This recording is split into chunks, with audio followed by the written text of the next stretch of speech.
יש איזושהי שאלה שנשאלתי לגבי מספר פעמים, ואני רוצה לעשות הבהרה פשוטה.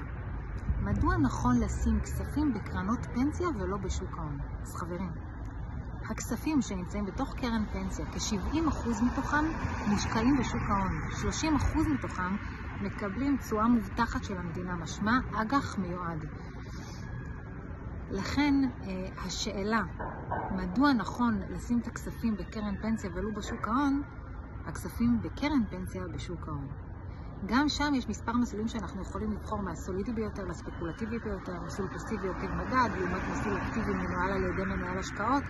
גם פה אנחנו צריכים כמובן להתייעץ עם איש מקצוע שייעץ לנו בצורה הנכונה ביותר איך להשקיע את הכספים הללו, כי מאוד חשוב לקחת בחשבון טווחי ההשקעה, מאוד חשוב לקחת בחשבון את ייעוד הכסף, ולכן ברגע שאנחנו עושים איזושהי השקעה, אנחנו לוקחים את כל הקריטריונים הללו בחשבון. מקווה שעשיתי סדר.